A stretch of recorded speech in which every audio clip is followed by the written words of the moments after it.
આગળ સમાચારમાં વાત કરીએ તો સમાચાર સામે આવી રહ્યા છે મહત્વપૂર્ણ સમાચાર પ્રાપ્ત થયા છે તો કોંગ્રેસ નેતા મણિશંકર અય્યરના નિવેદનથી રાજનીતિ ગરમાઈ છે।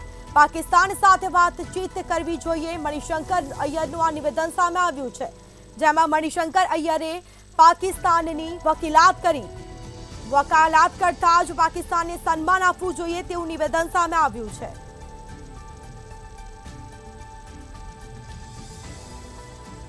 તો વધુ વિગતો સાથે સંવાદદાતા મેહુલ દુધરેજા આપણી સાથે લાઈવ જોડાઈ ગયા છે। જી, કોંગ્રેસ નેતા મણિશંકર અય્યરના નિવેદનથી રાજનીતિ ગરમાઈ છે, શું છે સમગ્ર મામલો? જે પ્રમાણે કોંગ્રેસના સિનિયર નેતાઓ છે અને પીઢ નેતાઓ છે તેના એક બાદ એક જે વિવાદિત નિવેદનો સામે આવી રહ્યા છે। સામ પિત્રોડાએ જે પ્રમાણે વિવાદિત નિવેદન કર્યું અને ત્યારબાદ તેમણે પોતાનું જે રાજીનામું છે તે આપી દીધું હતું, ત્યારબાદ મણિશંકર અય્યરે હવે એક વિવાદિત નિવેદન કર્યું અને સાથે સાથે પાકિસ્તાનની ફેવર કર્યો હોય તે પ્રમાણે જે સ્ટેટમેન્ટ છે તે આપ્યું છે। મણિશંકર અય્યરે કહ્યું છે કે પાકિસ્તાન સાથે વાતચીત કરવી જોઈએ, જે વાતચીત કરવાની જે વાત કરવામાં આવી છે અને સાથે તેમણે એમ પણ કહ્યું છે કે બંદૂકથી કોઈ વાતનું નિરાકરણ ના આવી શકે।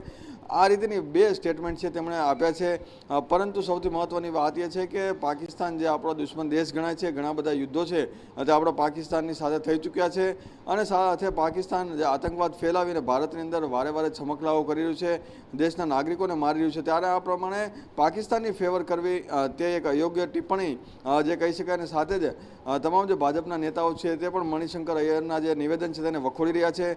કોંગ્રેસના આ રીતના એક સિનિયર નેતાએ આ રીતનો જે બફાટ કર્યો છે તેને લઈને લોકસભાનું જે ઇલેક્શન જે ચોથા ફેઝમાં છે તે ના પ્રચાર દરમિયાન પણ આ જે મુદ્દો છે તે ઉઠશે। એટલે કે જે પ્રમાણે કોંગ્રેસના સિનિયર નેતાએ આ પ્રમાણે જે નિવેદન આપ્યું છે તેને લઈને કોંગ્રેસને થોડી સમસ્યાનો સામનો આ ચોથા ફેઝની અંદર કરવો પડી શકે છે અને સાથે જ પાકિસ્તાનની જે ફેવર કરવાની વાત કરી છે તેને લઈને લોકોમાં પણ ખૂબ જ રોષ જોવા મળી રહ્યો છે। સ્મિતા, હજી કહી શકાય કે આ નિવેદન સામે આવ્યું છે, પરંતુ ભાજપના કોઈ નેતાની પ્રતિક્રિયા સામે આવી છે આ નિવેદન પર?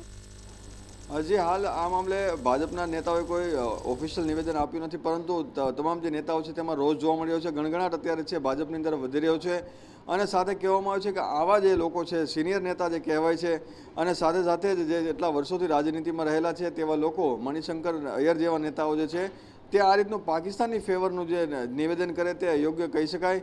હાલ જે આ મામલે જે છે તમામ જે નાના મોટા નેતાઓ છે પોતાની પ્રતિક્રિયાઓ આપી રહ્યા છે, પરંતુ ઓફિશિયલ જે સ્ટેટમેન્ટ છે તે હજી ભાજપ તરફથી આવ્યું નથી, પરંતુ જે એક રોષ જે છે તમામ જે ભારતીયોમાં પણ જોવા મળી રહ્યો છે અને સાથે જે ભાજપના જે નેતાઓ છે તેમાં પણ જોવા મળી રહ્યો છે। સ્મિતા, જી બિલકુલથી તમામ જાણકારી આપવા બદલ આપનો આભાર।